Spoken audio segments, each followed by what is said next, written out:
Hi, Madeline.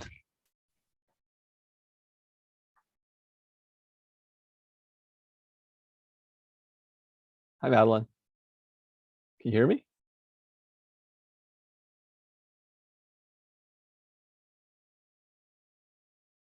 Madeline, can you hear me? Hold on.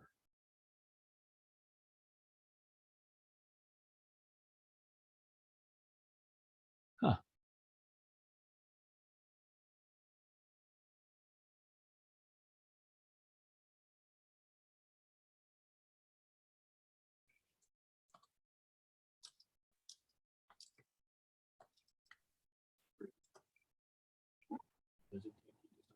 Oh, there you are.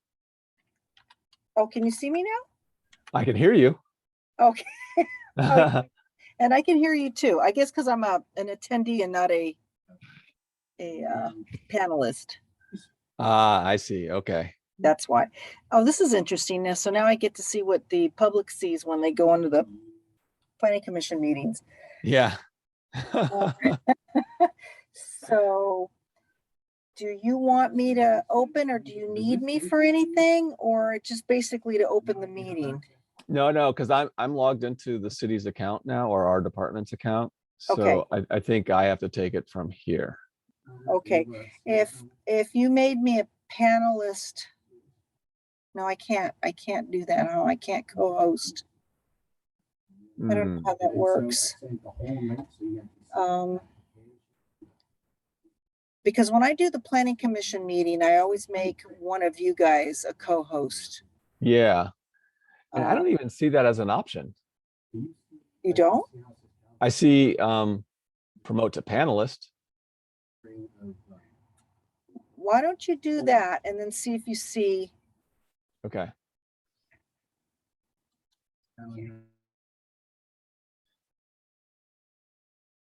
Anything different? I saw the screen blip.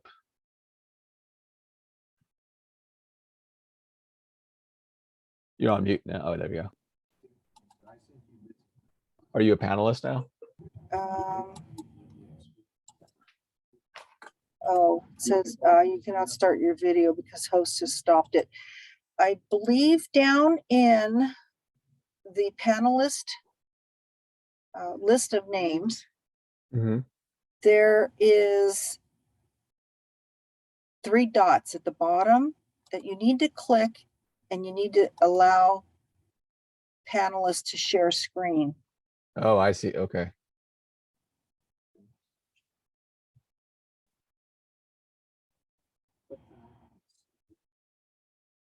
There we go. Okay, let me see if it works now. There we go. So you're going to have to remember to do that one step. Okay. I assume you're going to have panelists in here, right? Yeah.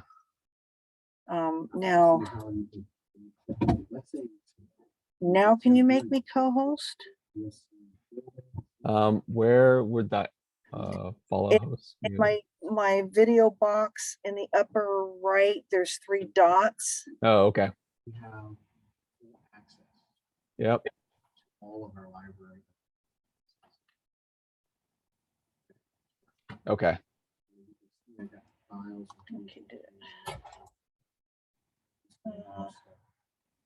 Did it work? I did it. Okay. Yep, it just says co-host. So yeah, you have to add me in as a panelist. Now, do you need me for that? I mean, do you need me to allow people to talk? Because no, I think I can do that. So there's going to be 3 of us, and the other 2 are much more familiar with Zoom than I am. So I have to get and we're going to start very early. The meeting starts at 6. We're going to log in at 5:15, and I'm going to promote them to panelists and then to co-host immediately. Okay. So you'll be okay. I don't want to leave you, I don't want to leave you out there. If you need to present and you still need someone else to kind of watch the attendees or something, I'd be happy to do that. Yeah, no, it's all right. I was in a panic because I was like, oh my God, that's right. I did not set up this meeting with my account. I And got you- to find a way to get in. when and I thought about that, I said, when I set that up, I said, oh, I'll just open it for him when I get home. But because I don't have a car right now, I'm not Oh. sure I'm going to make it home right. It's, definitely not 5:15. So Okay. if you need me on the 20, I should have a car by the 26th on your next meeting. Mhm. So if you need me, then I'll make sure I'm home at the right time.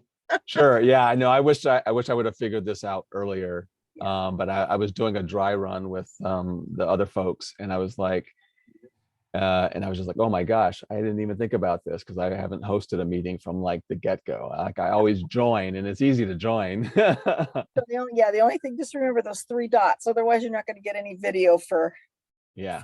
anybody. That's the one Okay. that I always forget. And as I'm bringing in the commissioners, I go, why can't I see them? And then I think, oh my God, the 3 dots. Yeah. Yeah.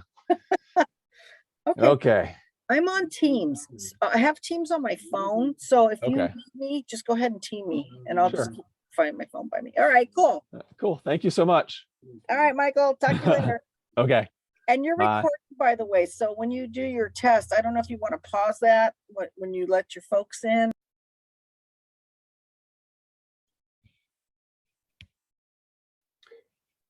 All right. So it looks like we have 3 attendees so far. Hi, everyone.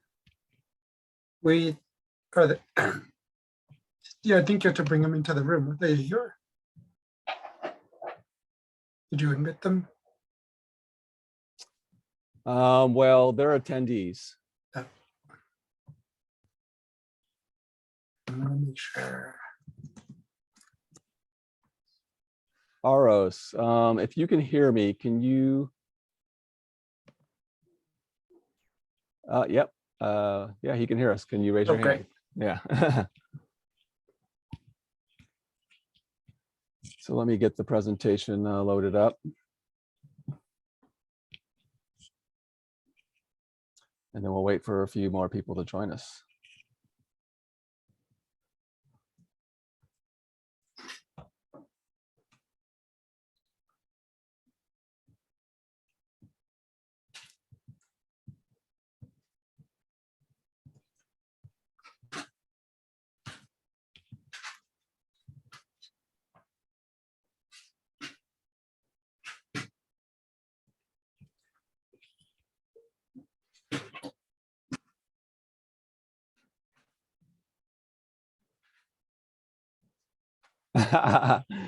Yes, I know. Thank you, Aros. That is kind of the point. He was just commenting on, we have public chat open. So we're going to get everyone's feedback. People can give us questions through the chat. It's all part of the experience.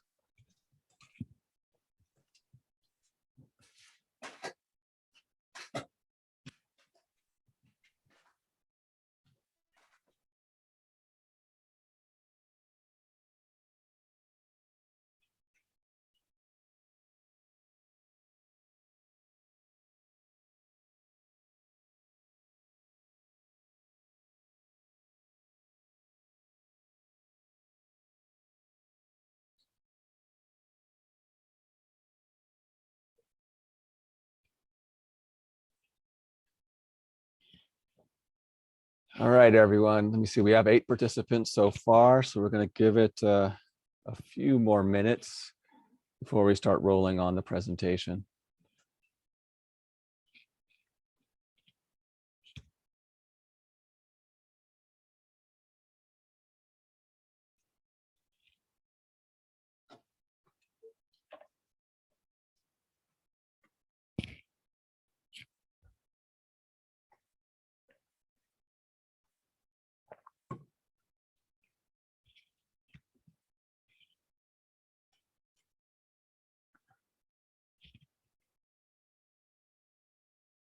Looks like we're holding steady at 8 participants.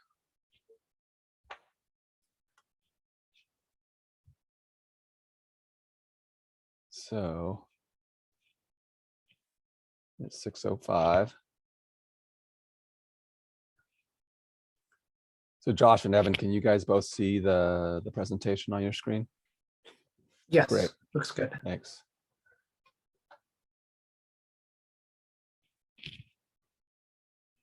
Okay, I think we'll just go ahead and get started now, and others will join us as they arrive. Welcome, everyone. Thank you for joining us. This is the first San Bruno Housing Element workshop. We're pretty excited to share this information with you guys and get you guys feedback.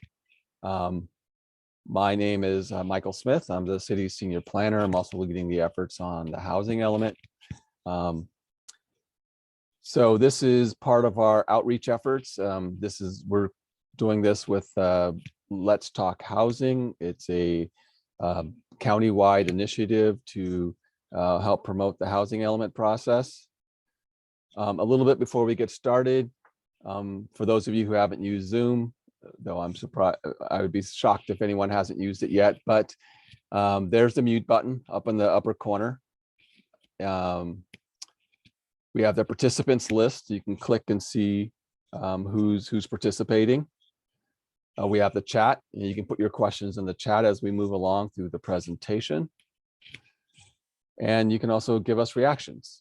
We'd like to get your guys' feedback, and if you like what we're saying, give us a thumbs up. If you don't, you can always frown, but hopefully there's not lots of frowns.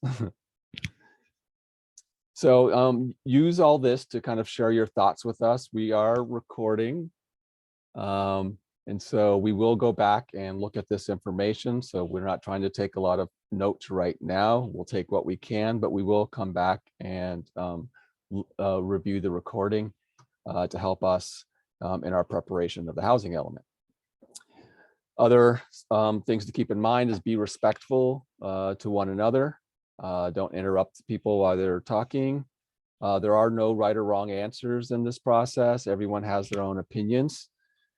Share the space. So if you're talking a lot, try to step back at times to let other people speak. And just give everyone an equal chance to speak. We're a pretty small group at the moment. Others may join us as they can. So we should have plenty of time to get people's feedback. So here's our agenda for tonight. We'll start with our welcome. We'll go into our introductions, the purpose of the meeting, and we'll talk a little bit about what a housing element is, because we may have some people in our audience here tonight that are not familiar with what a housing element is, but still want to give their opinion. We're going to go over the trends that we're seeing here in the Bay Area and in San Mateo County in particular. We'll talk a little bit about RHNA. That acronym means the Regional Housing Needs Allocation. So we'll go into that a bit to that process, because that kind of defines what we're doing. And then along the way, we're going to be doing some polls and trying to get your thoughts and ideas. And we have some whiteboards that we'll be sharing. And then we'll go into our programs and policies. In here, we're mostly looking for feedback from you and less of like showing you what we're proposing, but really trying to tailor what we have at our next meeting. So we'll get your feedback here. And at the next meeting, 3 weeks from now, we'll be able to share some actual programs and policies based upon your input at this meeting. And then last but not least is next steps. So again, my name is Michael Smith. I'm the senior planner, and I have with us today some staff from Baird and Driscoll Community Planning. They're the ones who chair 21 Elements, which has been around since 2008. And it's they're helping basically all the cities and counties in San Mateo, all 21 of them, through this process. So the purpose of the meeting, what a housing element is. We're going to look at some housing trends and some possible locations for new housing in San Bruno that staff has developed so far. And then we want to hear more about your ideas about the housing policies, housing policies and programs and what matters to you. So what's a housing element? A housing element is a plan for housing needed in a community. We go through this process every 8 years, roughly. Some do it sooner. But cities and towns don't build housing, but we do have to create the policies and the right environment to make that happen. This is required by state law. The housing element is one of the required elements of the city's general plan. The housing element includes an analysis of community needs, an evaluation of the constraints to producing housing in a community, identification of sites in the community where housing could be located, a housing plan, which is with the goals and policies and programs that includes quantified objectives. And there's a special focus this time around on fair housing, environmental justice, and environmental justice. So what are we seeing with housing trends here in San Bruno and in San Mateo County? This picture shows you a little bit of what we're seeing. People are aging. Excuse me. We have lots of young people that cannot find housing, and we'll get a little bit more into that. And we have lots of new families, but for the most part, we're seeing an aging community here in San Mateo County. So we have lots of jobs, but not enough housing.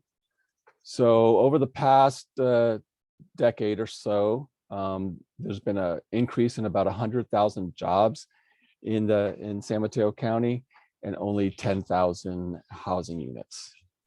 People are living longer, as I said. Children are growing up and moving out, and they're needing their own housing as well. And so we need more housing to kind of keep this balance. So I'm sure some people have heard about the jobs housing balance. As you increase the number of jobs in your community, you also need to create more housing.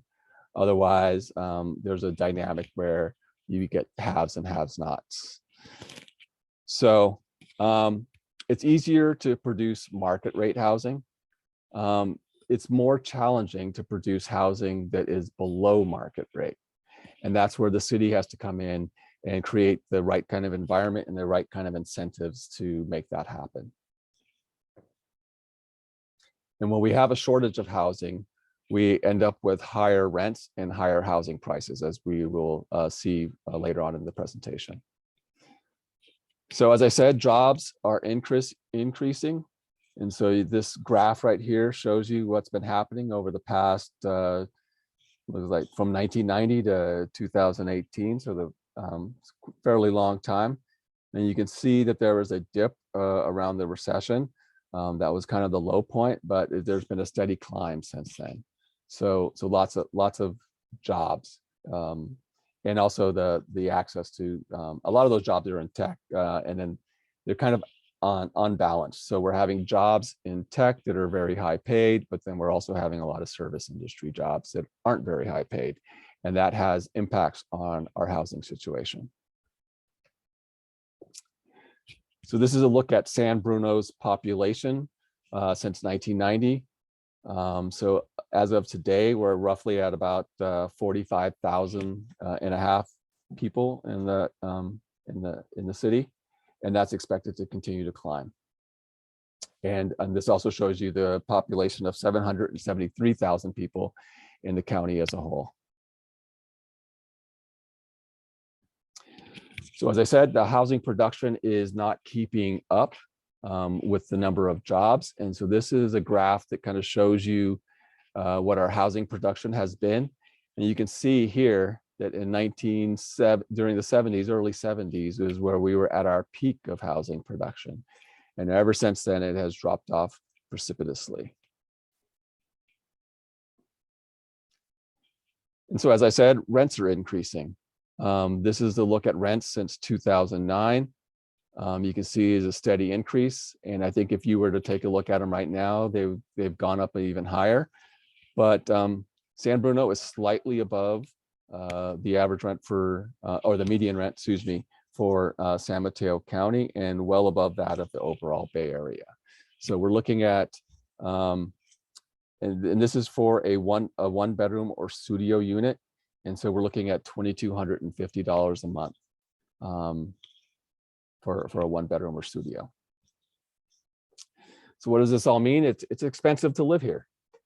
And if you've taken a look at Redfin or any open houses, you can see that houses are quite expensive in San Mateo County and in San Bruno in particular. Some make a lot, as I said, we have a lot of tech money in the Bay Area, and others don't make enough money for housing in this economy. And that includes your essential workers, your school teachers, your firemen. They're having to make choices. Some people are spending more than 30% of their income on housing, and that creates other kinds of problems because they're not able to pay for other essential things. And so this last bullet point here, I think, is pretty important, and that there are 6 low-wage jobs to every 1 affordable house. So we are not meeting our needs. A low-wage job is considered in the neighborhood of $20 an hour.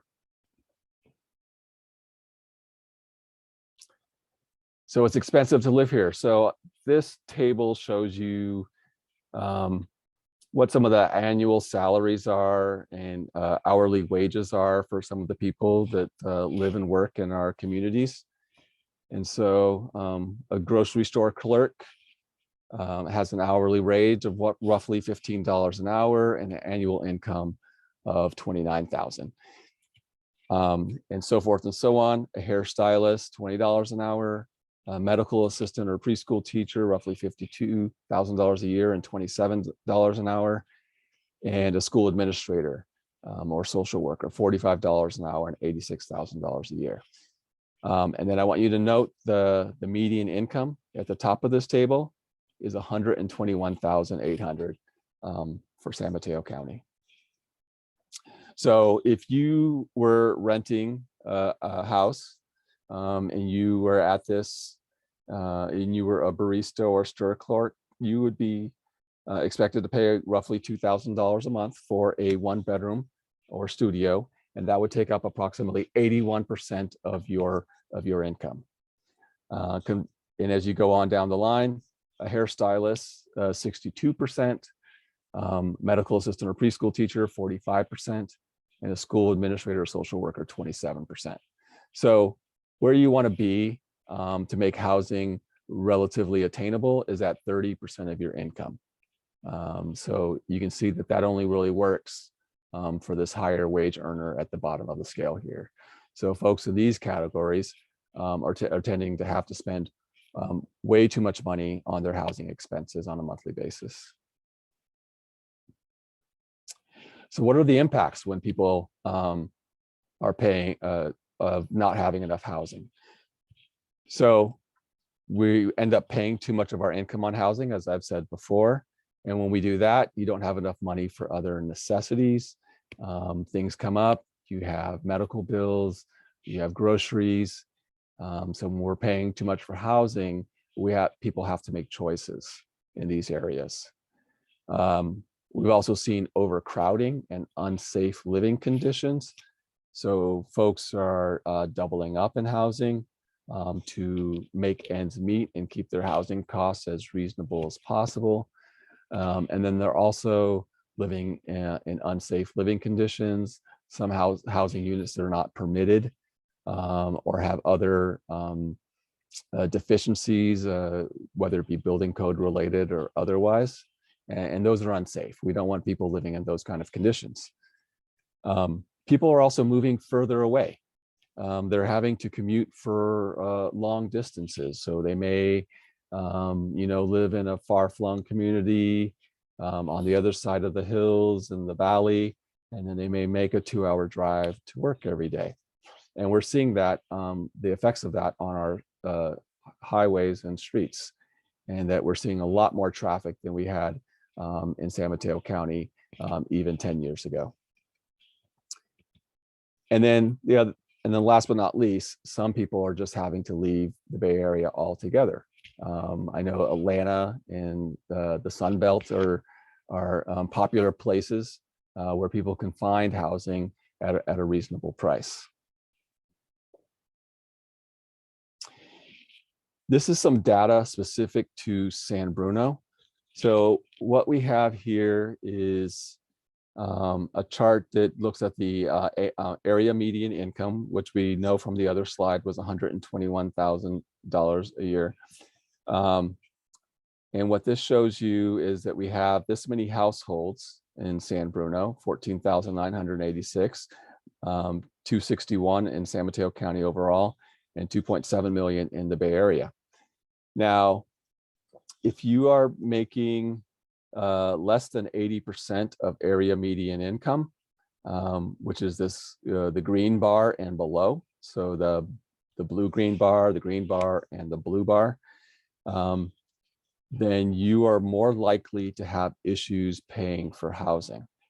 And in San Bruno, you can see that that bar is slightly higher than it is for both the county and the Bay Area as a whole. And that's roughly 45% of the population in San Bruno that makes 80% or less of area median income. All right. I want to stop right here for a moment and see if I can get one of these polls going, just to get you guys a little engaged and know a little bit more about you. So here is our first poll question. Let me see if this works.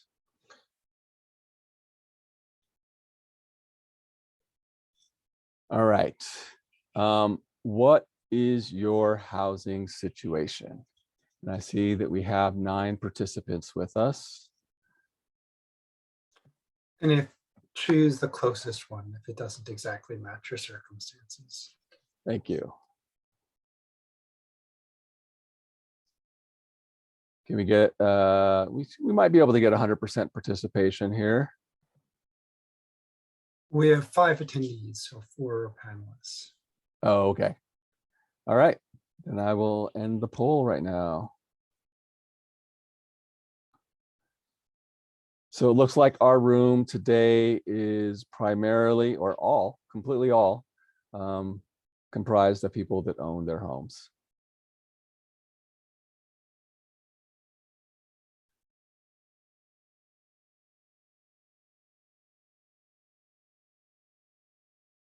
All right.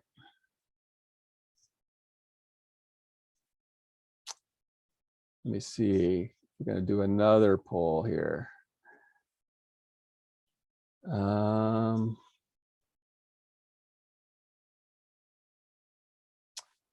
Okay.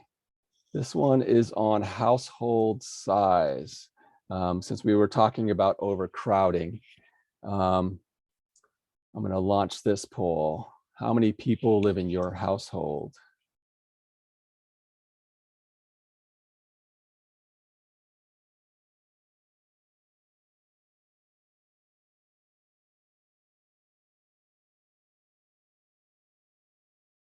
Okay, wait for a few more.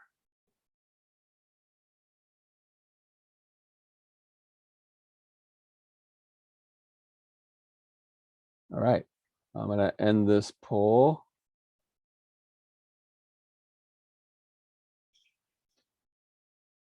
Okay, so it looks like 3/4 have 3 to 4 people living in their household, and 1/4 1 to 2 people in their household. So let me see. According to our data, approximately 20% of households in San Bruno are experiencing overcrowding. And overcrowding is defined as, let me see, I believe it's housing with more than 1 person per room. More than 1 person per room in a house, not per bedroom, but per room.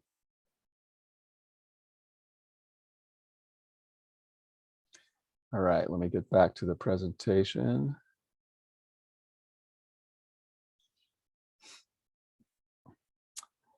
Okay, so don't take our word for it. This is where we want to hear from you. What's working and for whom? What's not working? So Evan or Josh, do you think can either one of you lead us through this whiteboard exercise? Yeah, so hi everybody. I am on my video. I'm Josh Abrams with Baird and Driscoll, and we're going to use a program to let everyone talk about what's working and what's not. I'm going to actually, oh, okay, don't go there yet. Watch me for another minute. I'm going to share my screen. Oh, Michael, can you see if you can enable screen sharing or make me a co-host? Oh, okay.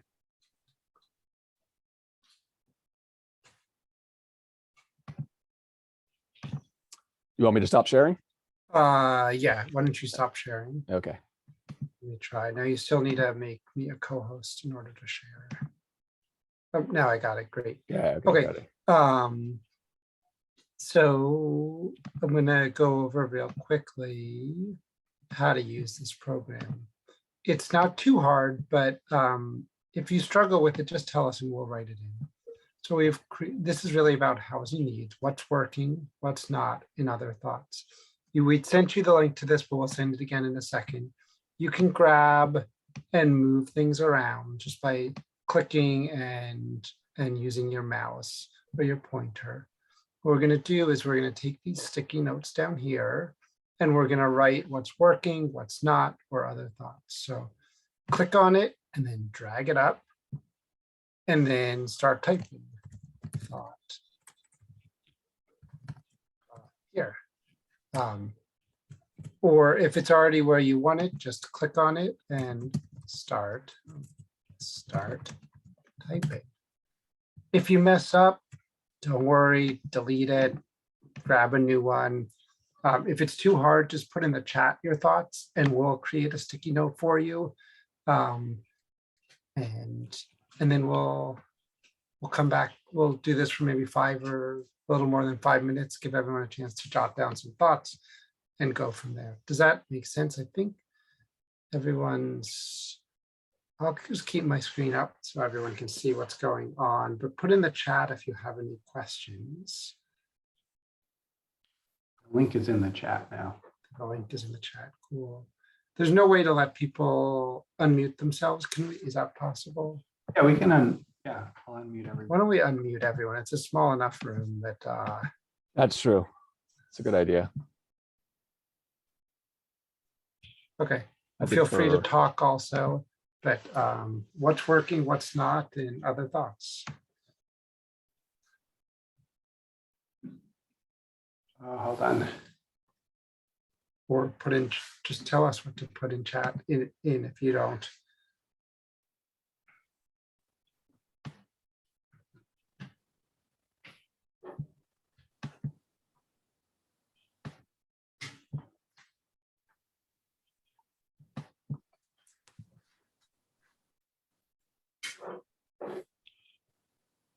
Again, just click and drag and then type, or if it's already where you want it, just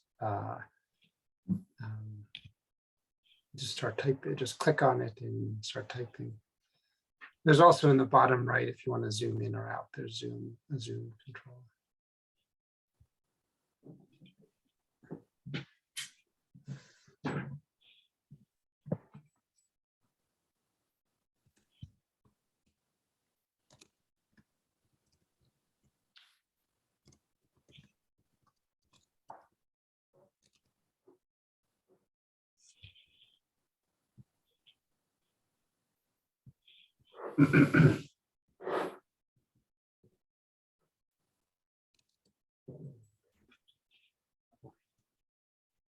Is anyone having problems? I see some people thinking about it. Thinking about what they're going to write.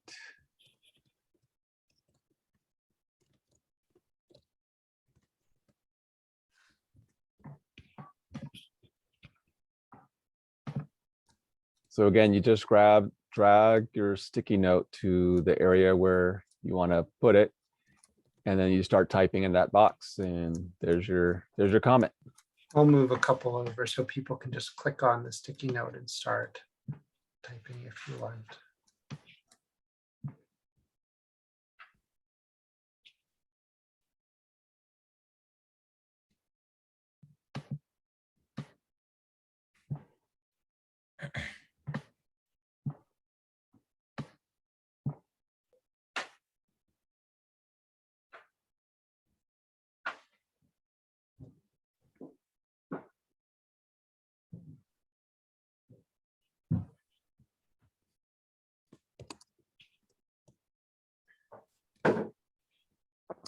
And don't be shy about what's not working. We definitely want to hear.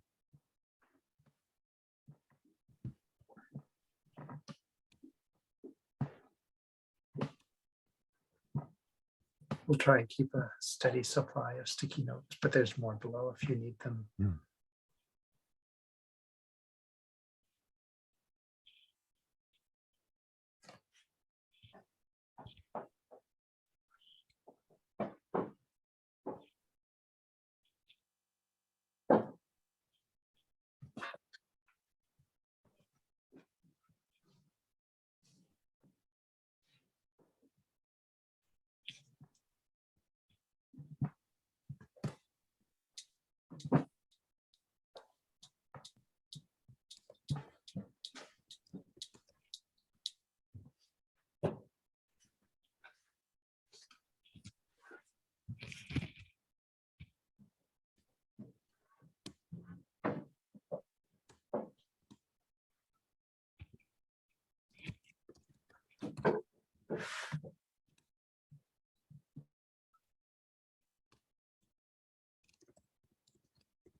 I'm going to make a few of these bigger, not because they're more important, but just because there's a lot of words. It's a little easier to see. Thank you.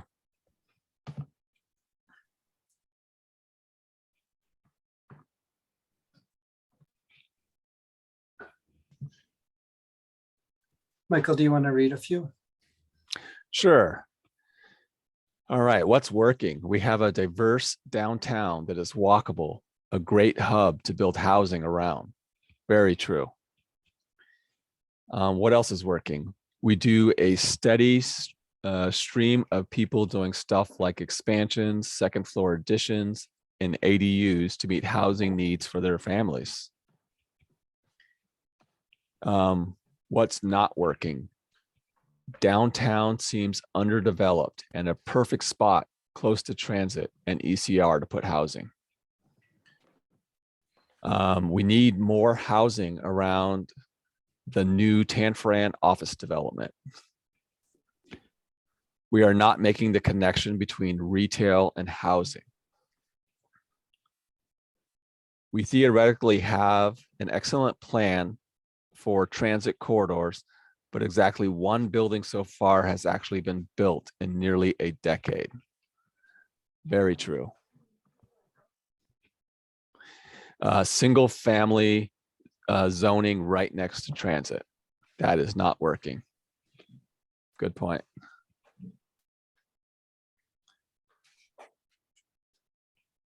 All right, let's give everyone just one more minute. Get any final thoughts in there.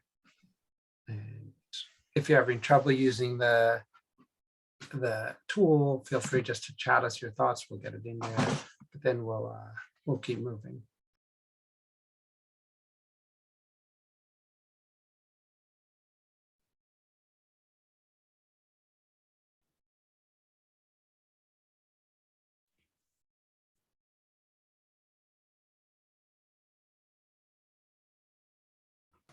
Okay, why don't we keep going? I saw sometimes arduous permitting process, which I think that's hard to argue with as well. I'm going to Yeah. stop. Thank you. Mike, what do you Yeah, let me get this up again. Hold on.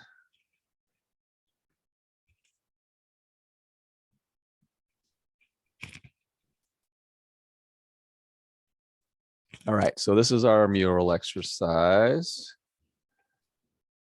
And thank you, Josh and Evan, for leading us through that. So now we're going to talk a little bit about our RENA. That was what I mentioned earlier in the presentation, something we were going to go over. So RENA is our Regional Housing Needs Allocation. We just call it RENA for short, because obviously that's a very long phrase. So on your screen, you see a table right now. this is our current RENA in this first column. So that period lasted from 2015 to 2023. And within that period, we were supposed to have built 1,155 units. And it was allocated as such: 358 very low income units, 161 low income units, 205 moderate income units, 431 above moderate income units. And that gives you to our total of 1,155 units. You can see here our totals for each year at the bottom. We just finished up our presentation to council in March about our 2021 numbers. And just so you know, we have to tally this obviously at the end of each calendar year, so we don't have the numbers yet for 2022. Looks like 2016 was a good year, and 2021 was actually a pretty good year. But overall, we only did 286 units. And when I say we completed 286 units, that means units that were actually finalized and given certificate of occupancy, which leaves us a balance of 868 units. So again, we were given a target of 1,155. We only did 286, and we have 868 remaining units that we did not build. And then this is how that is allocated by income level. So we obviously did not meet our target. I do want to stop here just for a moment and say that cities do not build housing, that developers build housing, but clearly we have a lot of work to do here. And the city does take ownership of the fact that we haven't done a good job at promoting housing construction. So, but there's a story behind that as well. For those of you who have followed development in the city, you look at that number, you say, oh, only 286 units. That's piddly over a 8-year period, or I guess a 7-year period. We still have one more year. So what you can see on the screen right now is units that are pending building permits. And so what I mean by this is these are units in this top portion right here that got entitlements from the city, but were never built or have not been built yet. So, and in this category, we have 459 residential units pending building permits. Obviously, that large one is Mills Park, 427. A lot of these can still be built. The entitlements are still good for a little bit on some of these, and for a lot longer on the Mills Park. And then on the bottom half of this slide, you can see that we have 371 residential units under review. And so these are units that are coming forward to the Planning Commission and or City Council probably within the next half a year to year, I would say. And in that bucket, we have 136 units at 740 El Camino Real, which is the parking lot for the Melody Toyota. We have Engval School, which is currently the driving range. That's 118 units. We have 170 San Bruno Avenue for 42 units. It's currently an underutilized, almost vacant site. We have 111 San Bruno Avenue, which is coming in for a revision to the project.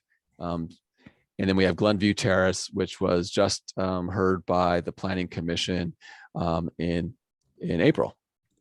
So these are some of the units we have coming down the pipe, and we've been talking to other developers.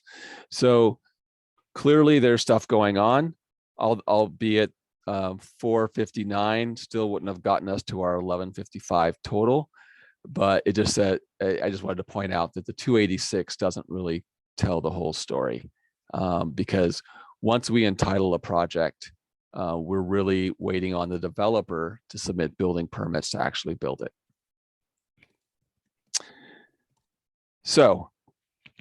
So we talked a little bit about our current RENA, which is our RENA 5, which is 2015 to 2023. And now we're preparing our housing element for the next RENA cycle.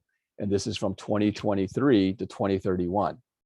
And you can see here, if you look at the totals at the bottom of this in the yellow bar, you can see that we had a significant increase. So the state has assigned the city of San Bruno 3,165 units. Actually, I should say ABAG. ABAG assigned the city of San Bruno, and that is 174% increase over our previous RENA cycle. So, I mean, if you look around, the city is primarily built out. And so we're really having to struggle to try to find the proper locations for this. But we think we can do it, and we think we have the sites to do it. So here is a breakdown of how San Bruno is looking at meeting its RENA for the next cycle. So we have pipeline projects. Oh, sorry. You asked me to change that, Josh. I'm sorry. I was wondering where it was. Pipeline projects are those projects which are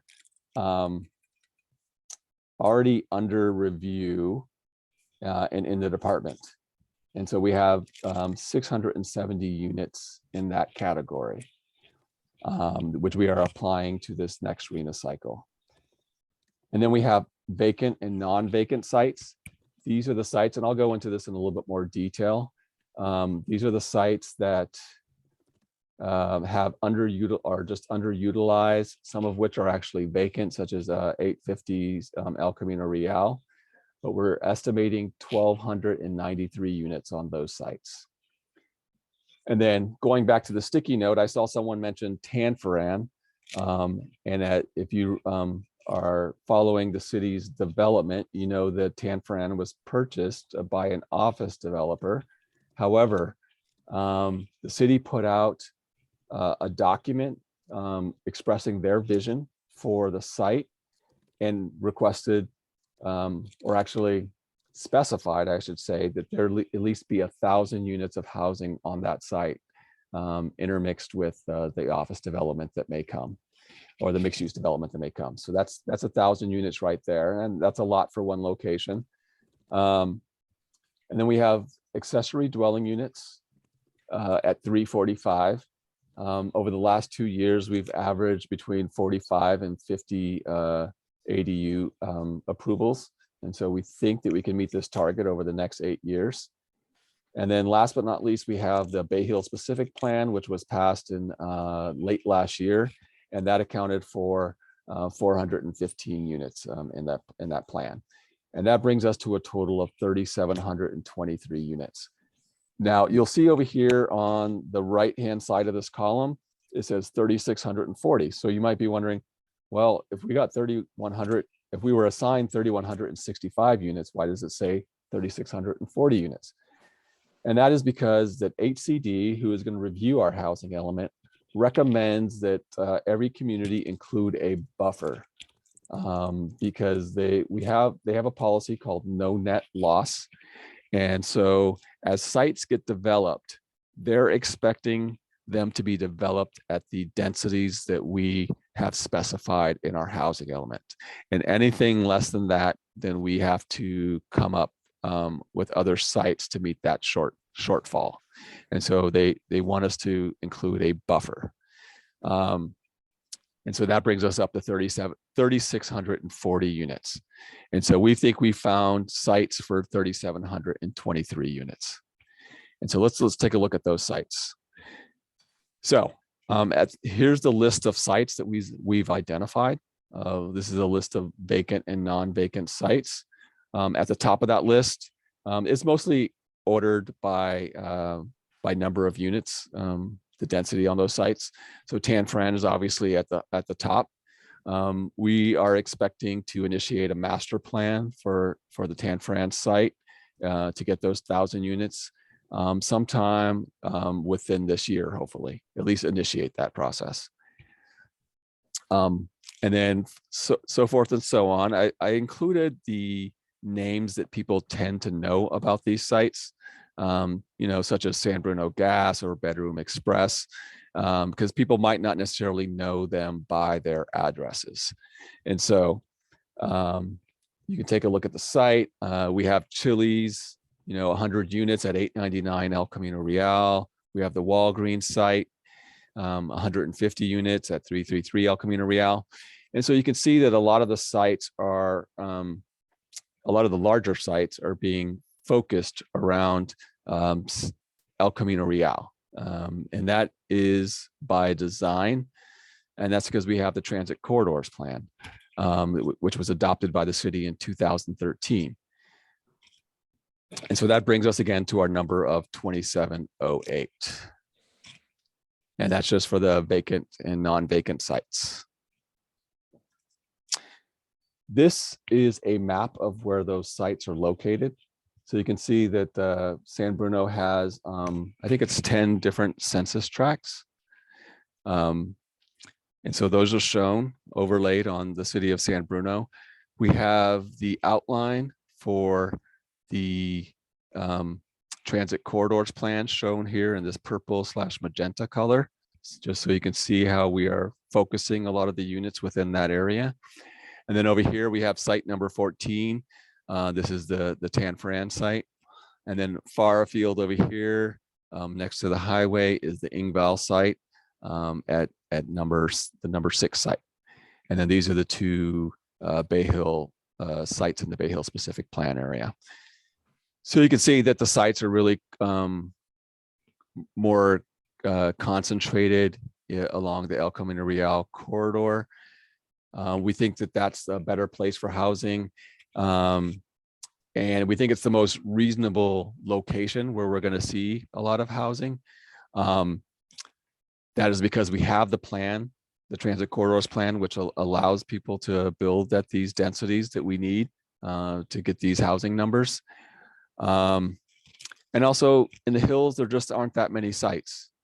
So unless we're going to start building really behind houses and some of the green spaces, we're really trying to focus housing where people don't need to drive.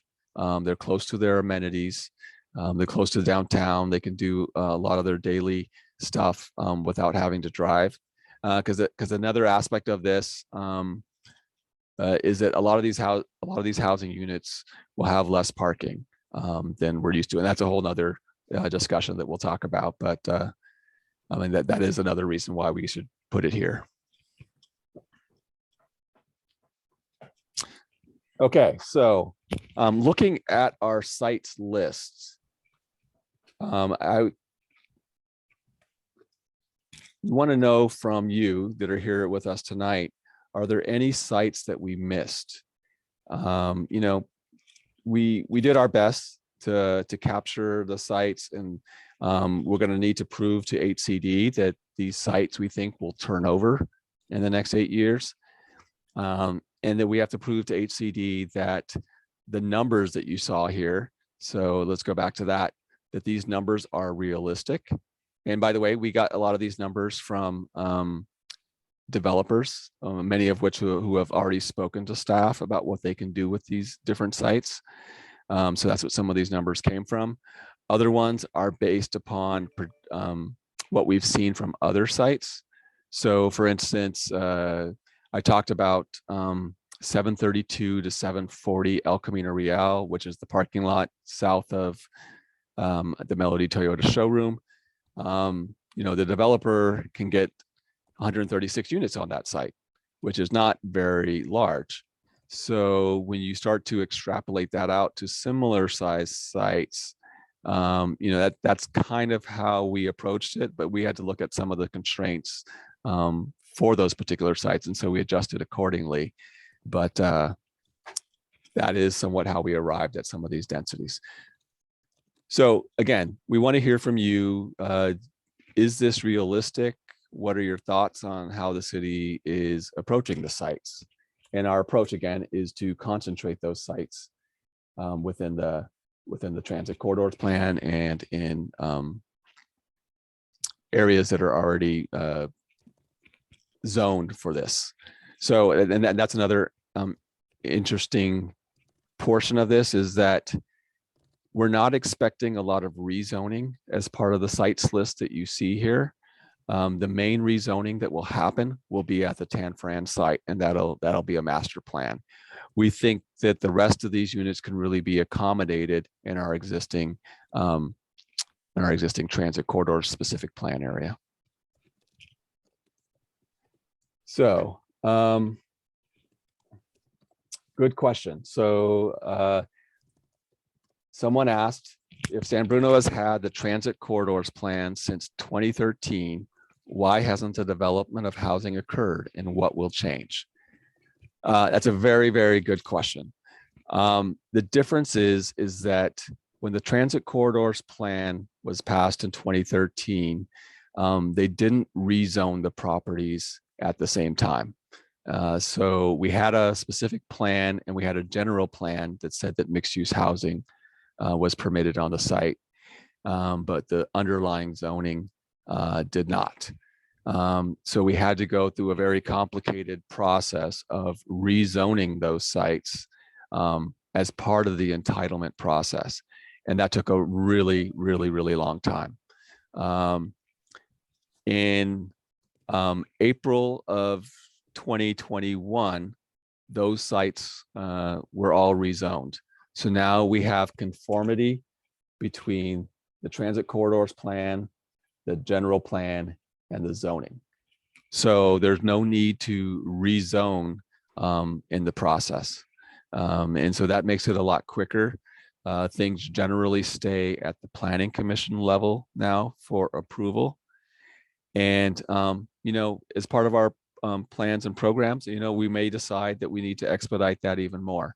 But that is one reason why staff anticipates that there will be a smoother process, approval process for housing moving forward in the transit corridors plan. And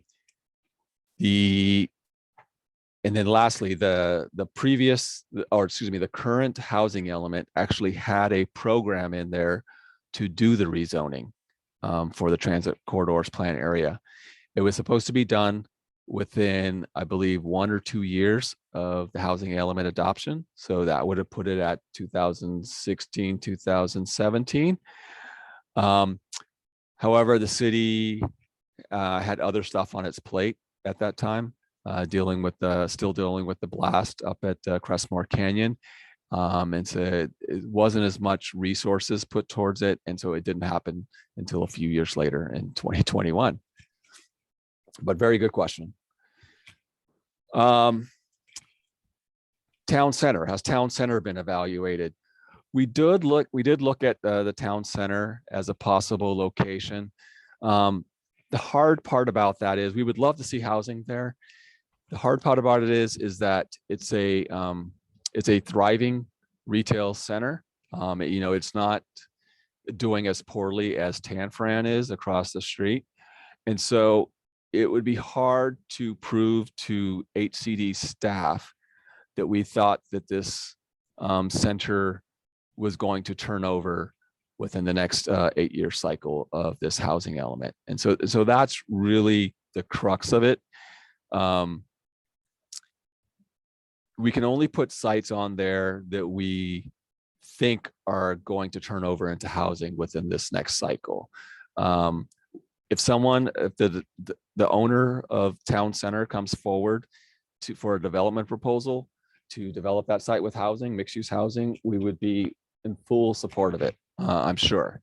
But to say that we think that it's going to turn over is kind of difficult, and we haven't heard anything from the owners of the town center that they are anticipating that they might do that. The town center also has a complicated ownership structure, so some of those pads are owned by different landowners. So it may be possible that some of them do come forward, such as the banks that are on El Camino Real. They may come forward, and we thought about putting those on our list. It's just that no one had really contacted us about that. Now, if we do want to develop town center, that would require a rezoning. Currently, town center is only zoned for retail. Are there any incentives that we could provide to encourage them to develop town center? Yes, there are, for sure. Josh, this is where I could probably use your input. Do you know anything about incentives that cities can use to kind of encourage turnover and development to happen on sites like this? Yeah, I mean, I would say that two things. One is you can rezone it and get the economics really good. So the potential rezone, the potential value as housing to the owner is larger than the current value. So permit a lot of units. And then the other thing is just have real clear development standards so that the owner knows if they apply that they're likely to get their development approved. So in a very clear expectations, what it has to look like and how big it's allowed to be, things like that. Sometimes called by right, because it becomes more of a right to develop rather than going to planning commission and trying to justify it. I think those are the two of the more common ones that are also nice because they don't actually cost the city any money. Yeah. Let me see. Currently, the whole town is limited to 3 stories except for TCP zone. That is correct. So if you go to southern El Camino Real, which is anything past Crystal Springs Road, once you get to that point, you're outside of the TCP. So for instance, we entitled 271 El Camino Real, which is just outside the TCP. And that was subject to a 3-story and 50-foot height limit. So if we wanted to raise the height limit, we could, but it is listed as one of the constraints in this city in our housing element, in that we have Ordinance 1284. For those of you who aren't familiar with it, 1284 was passed, I believe, in the 70s, and it limited building heights in the city to 50 feet and 3 stories max. And I think, and don't quote me on this, it might have been in reaction to the Walmart building that was built in Bay Hill, which is kind of a small tower. But it also held steady the R1 low density zoning so that we couldn't upzone any of the R1 zoning in the city. So that's a huge constraint. Now, for the transit corridors plan, we passed Measure N, which was very controversial at the time, but still passed with more than a majority of San Bruno voters. And that is what allowed us to get the height limits that we have in the transit corridors plan. That was Measure N. So the city could decide to do something like that again and try to raise height limits elsewhere in the city. But it does require a vote of the people. Yeah, you're right. It was about 2/3 of the voters, actually. So it was quite overwhelming that voters supported it. Though we still hear rumblings even today that somehow the TCP and the projects we're getting from it are not what people envisioned when they were signing on to support Measure N. So there's still that discussion being had. Michael, there's an earlier question. I just want to make sure we didn't miss it. Okay. I'll just read it. I see Sure. several of these sites are currently open businesses. How many of those business owners expressed interest in closing, selling, redeveloping? Many did. Not all, but many did. And it's really not the business owners that, unless, I mean, we don't understand necessarily that the leases that they have with the property owners. But as I said, some developers did step forward and express interest in developing sites. So as staff, we get calls sometimes out of the middle of nowhere, such as with 333 El Camino Real, and that's the Walgreens site, and someone asking, what can we do on the site? And so then that's when we immediately start to put that site on a separate list of developer interests so we can keep track of it and see where it goes, especially for the housing element processes. But yes, we haven't heard much from the actual business owners. It's more the property owners that we are dealing with for this process.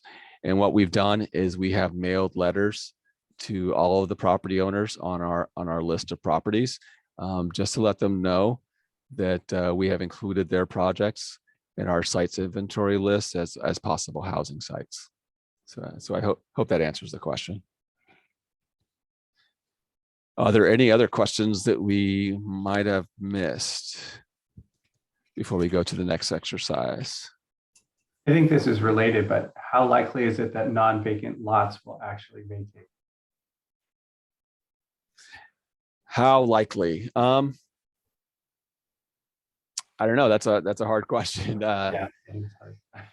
I mean, all we can do is create, as Josh said, the right situation for someone to want to develop it.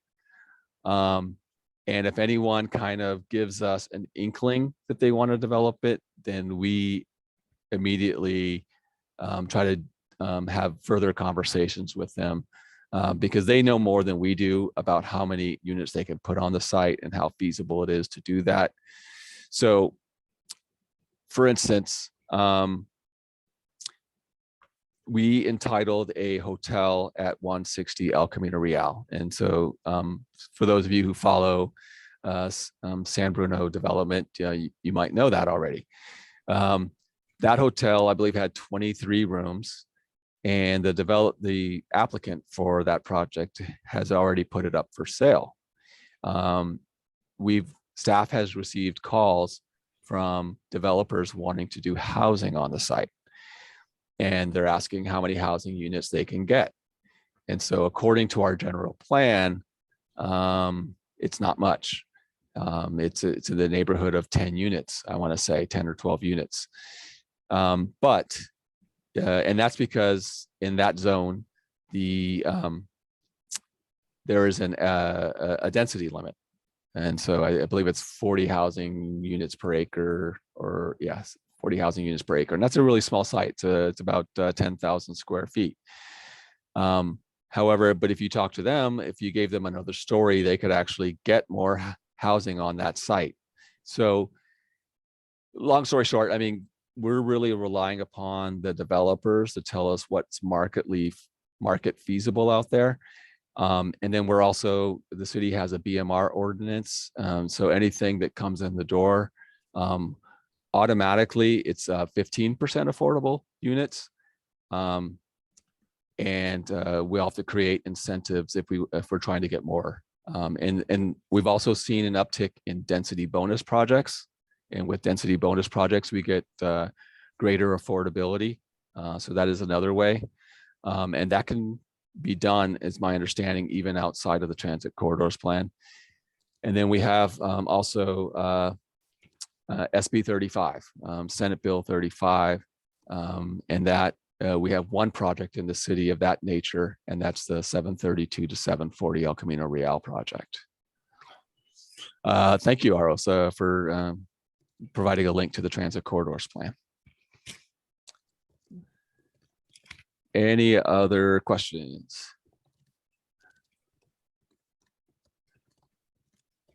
All right, I think I've got another poll here. So here we go. Where should San Bruno prioritize new housing? And if you have an other, just tell us or put it in the chat. Thank you.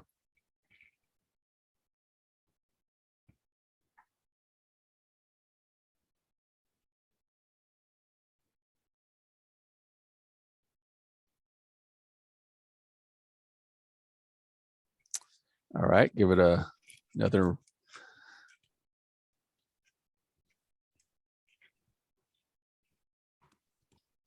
Has everyone voted? All right, looks like it slowed down, so I'm going to stop it.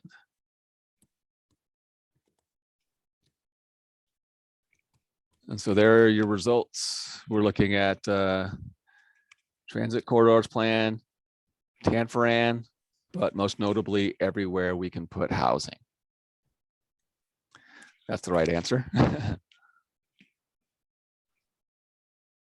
Michael, there's a couple more questions that came in. I don't know. Okay, Let me great. know. Thank you. Thank you for monitoring that. Let me see. Okay, so we have a question. Are the units we're talking about a variety of sizes? A lot of affordable housing I've seen are just for studios and 1-bedrooms, but what about families? So San Bruno does have an acute need for affordable larger units, which would be 3 bedrooms or larger. The question is whether or not we want to develop policies that specify what the unit mix should be in a development. We can go that way, and perhaps we should. Right now, what we have really relies upon the developer to do what is marketly feasible. So for instance, the 732 to 740 El Camino project, which is the SB 35 project, is mostly studios with a few 1-bedrooms sprinkled in. So I think that'll meet that section, that portion of our community that is maybe smaller households, likely younger, that don't need much space. But yes, there is a need, and we do need to account for larger units as well. And those units also need to have a certain amount of affordability as well. One other question is, what provisions of the transit corridor plan or the TCP ensure that some of the development will be at the affordable level? So the TCP itself, if I'm not mistaken, I don't think it has any particular affordability requirements. I think for every development in the TCP, we still rely upon the city's below market rate housing ordinance, and that is the 15%. And so if you have units in the TCP that you're building, you're still going to be required to do the 15%. Sometimes the city can negotiate more affordability in certain situations. So for like Mills Park, there was a right-of-way dedication or a right-of-way that was being removed. So the city was able to negotiate greater affordability for that project and a nice community benefit payment as well.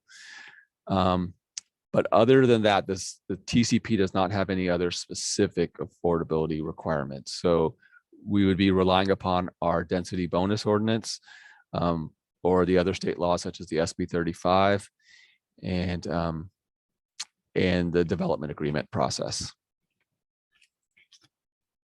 Hope that answers the question. All right. Do you see any other questions that we might have missed? Nope. Okay, great. Let me see if we have any other polls here.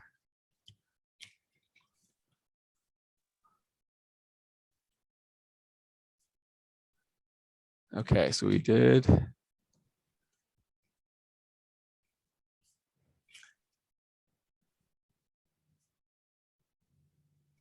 All right, so nope, these are for later. So I'm going to continue on with the presentation. And thank you for all your feedback on our sites. It is very helpful.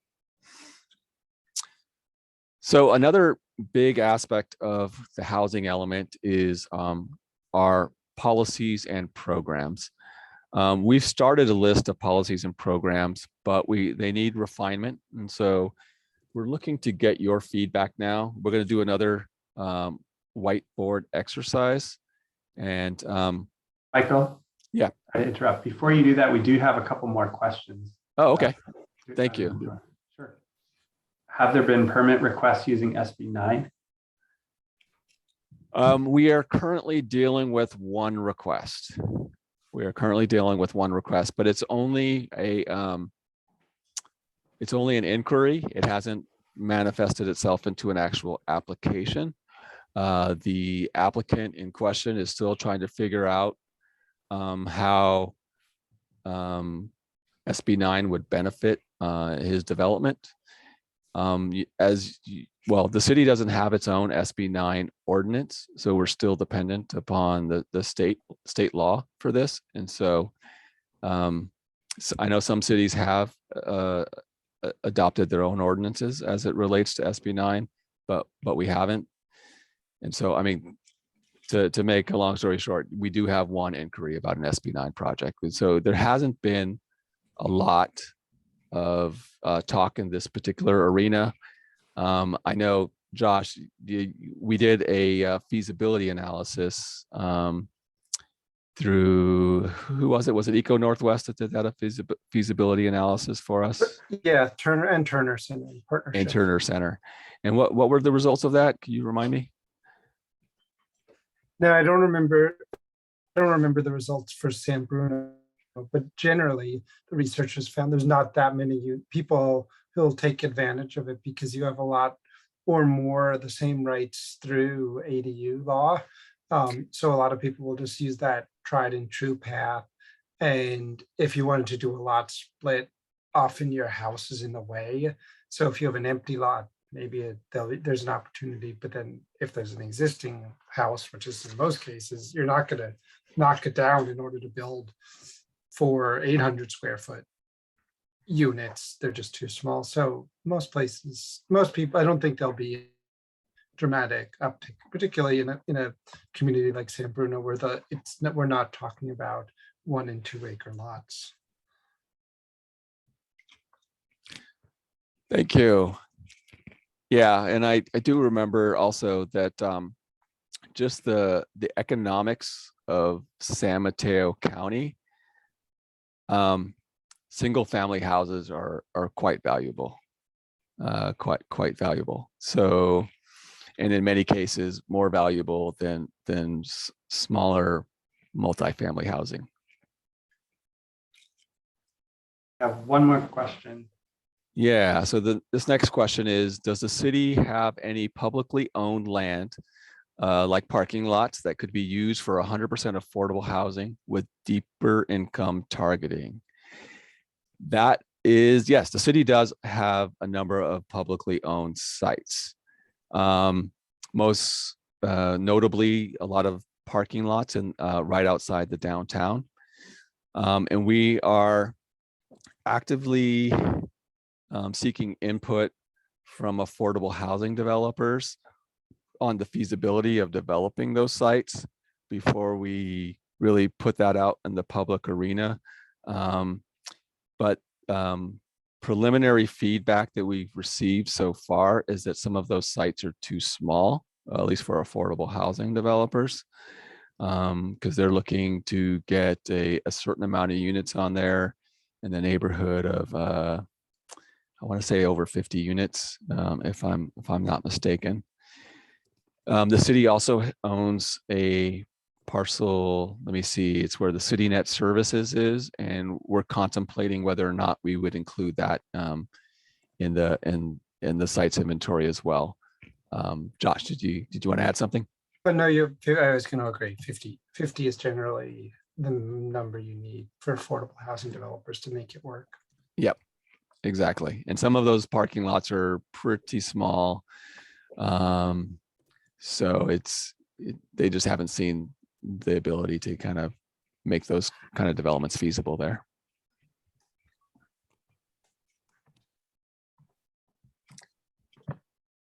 All right. All right. We can go back to, we can use the sticky notes, or people can just talk or chat. What's the group's preference? Can I get anything in the chat? Sticky notes, yay. Sticky notes, all right. Sticky notes. Okay, let's do it. So we already went over how to use it. Evan, why don't you share the link again if you're having technical difficulties. We're happy to do it for you. I'll share my screen, show you what we're looking at. Share screen. We generally, to help guide, this one we already have the sticky notes there. Feel free to move them around or whatever you want. So we thought we kind of organize it as production policies that'll get more housing, protection policies to help existing residents or other. And this is your chance. If we talked about something earlier, yeah, you need a new link, can't use the old one. If we talked about something earlier, you think it's a policy, a good policy or program, if you hint one of your earlier questions, have you thought about this? Have you studied this? What about the need for that? Turn it into a suggestion. Don't worry about your language being exactly right. You can say things like, we need more programs to help people with pets. And then we'll figure out the details. Just tell us what's on your mind, what's on your concern. If you have a specific policy or program, you can tell us that. But this is, we want to hear from you about, what's useful. So again, you can just go click on it and then you can start typing. And if you want it a little larger, over in the bottom right here, minimize this, minimize a few things. Over, you can drag this over, make things a little bit bigger. And feel free to do a little rearranging. If you want your sticky note bigger, just make it bigger. And not to lead anyone too much, but during our discussion, the question came up about raising height limits outside the TCP. That is an excellent suggestion.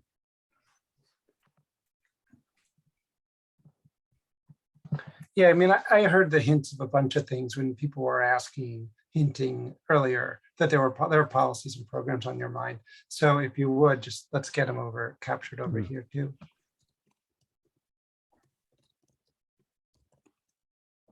And again, if you don't like typing here, just tell us in chat and we'll move them over for you.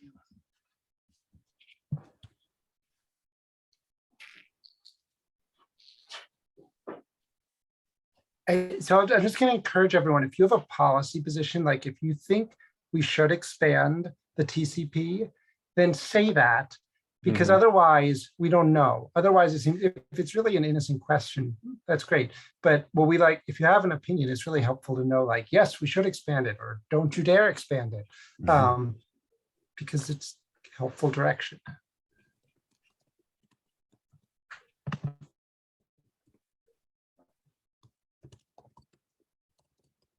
Jan, I can move that. I can move that comment over for you.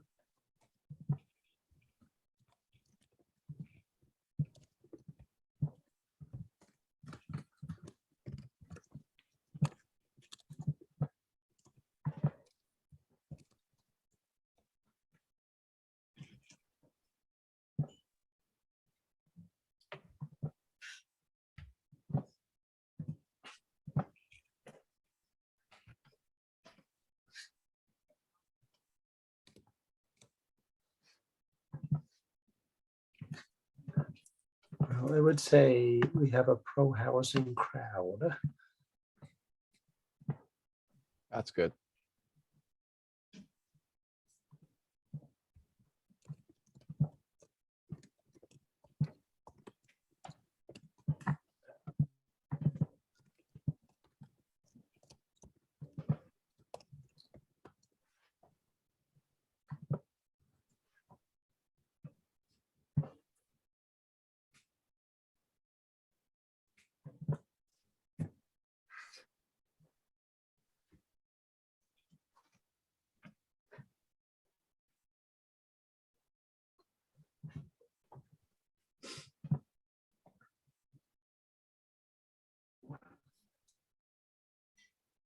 Oh, so policies and programs to help existing residents. It doesn't, yeah, exactly. Yeah, avoid displacement. It actually just says to help existing residents, but the implication is to help them stay here or thrive here. How can you +1? Just write a +1 and then put it right next to it, I guess. I'm not sure. Yeah. Can you do emojis? You can put a little star. Over on the left is a star if you guys want to. Yeah, that's what I was going to suggest. Or you can grab one of those little, yeah, go grab a thumb. Oh yeah, that's great. I'll move some thumbs around. Some thumbs up.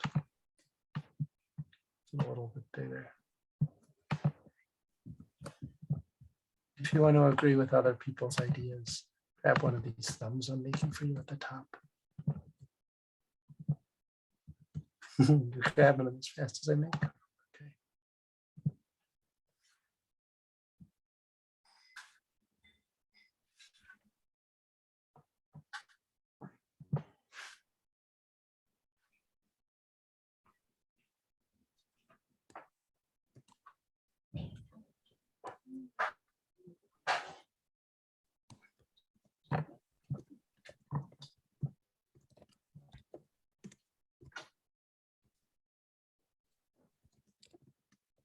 Okay. What's going on here? Let's do a little cleanup.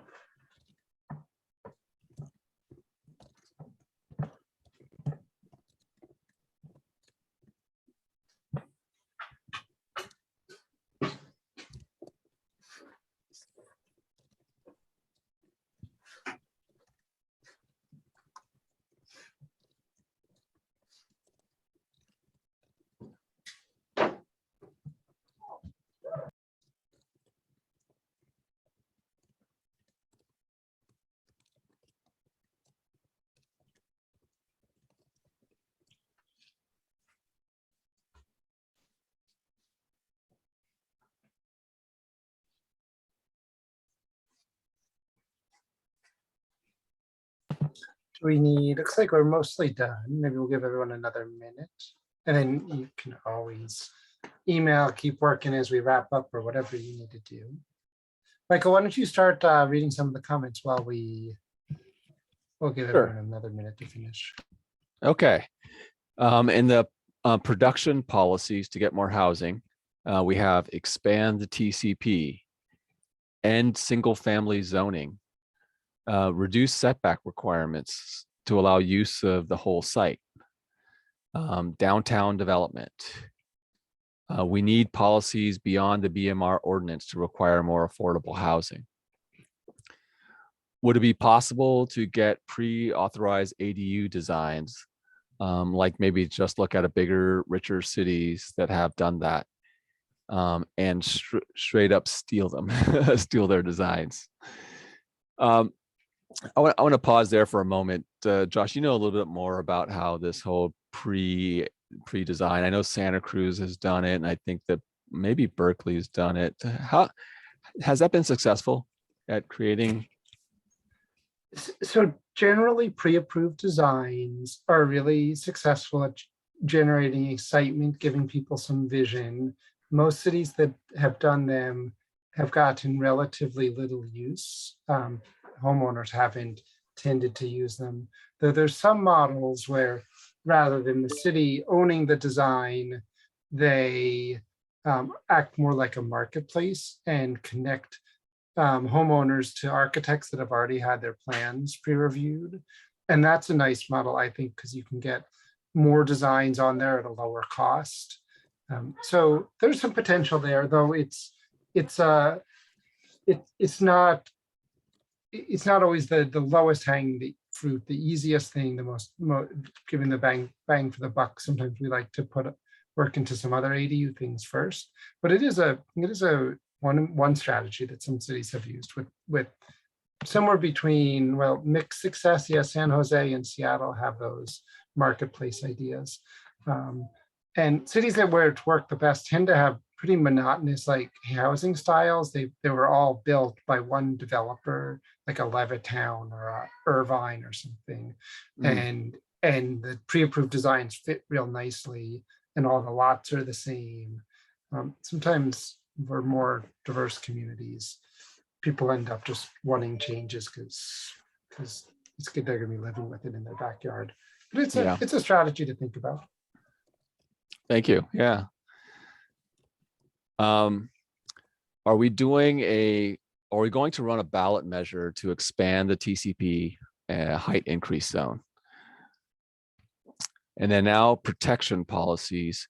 A registry of rental properties would help track where outreach is needed and ensure landlords are told their responsibilities. But realistically, it'd be hard for a town this small to do that on our own. It's more a county or state function. We could at least reach out to other cities to try to create pressure for it. Assemblyperson Wicks has proposed a state law before. I like that one. And then in other, we have housing for teachers, lower parking minimums or requirements, outreach to renters, homeowners, are because homeowners are dominating the conversation here. Agreed. I think we found that out at the onset that we're in a room of mostly homeowners. So are we going to close that activity? And let me see here. I have a couple more polls that I want to get some input on. Let me see here. And this is just to kind of see where we are, you know, how people are having, if people are having issues finding housing. But if you're a homeowner, then maybe this is not so applicable unless you've been buying a house. But have you had difficulty finding housing in San Bruno in the past decade?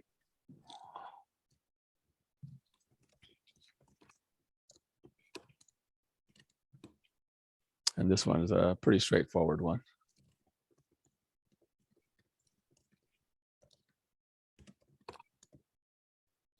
All right, I think that is everyone. So we will end the poll. And yes, wow. In a room full of homeowners, this people have had a chance. I'm sorry, have had issues finding housing in San Bruno, 75%. Let me see another one. This is, have you experienced housing discrimination within the past decade?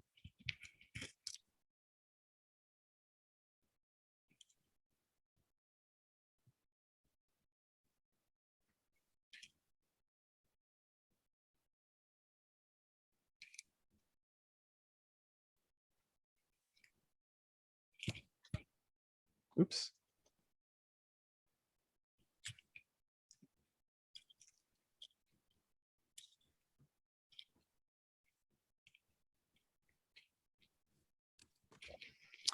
All right, it looks like we're going to end this. Well, there we go. Okay. And I'm going to end this poll, share the results.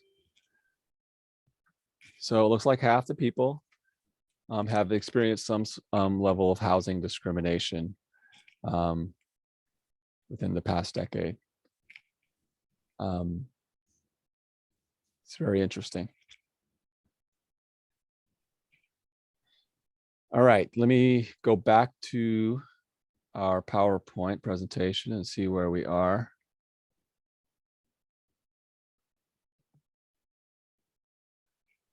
Okay, so we ended with the whiteboard. And that really brings us to the end of our presentation today. So staff is going to be consolidating a lot of the input that we got on the whiteboards and in the chat, where we are saving the chat. And what we'll do is we have another meeting on Thursday, May 26th at 6 p.m. Same format, same link. But at that meeting, we will be sharing with the public the different policies and programs that we have come up with based upon some of the input we've gotten here today. And we'll also share a little bit more data that we have on the city when it comes to fair housing. And so we're going to dive a little bit deeper into that end of the discussion. So if you want to see your feedback, how your feedback was incorporated into the process, again, please join us on the 26th, and we'll be happy to share that with you. And does anyone have any questions before we break for the evening? And I want to thank everyone actually for coming out. We did our best to publicize. We used a lot of social media and put it on TV and passed out a lot of flyers. And I want to thank everyone here for joining us and taking the time, taking 90 minutes plus of their time to kind of share their input on the process. If you have feedback on the meeting, put that in the chat, and we can incorporate that into the next meeting. All right, Josh, do you have any closing statements or anything? No, we really hope you come back. If you can, bring a friend. We'll continue doing a variety of outreach methods, not just meetings, and we'll work for a inclusive, good future for San Bruno. So thank you, everybody. And lastly, you can find more information on our website about the housing element update. Just San Bruno housing element update, and it should take you right to it. All right, and with that, I think we will end the meeting for tonight, and hopefully see you all again. Bring a friend on the 26th.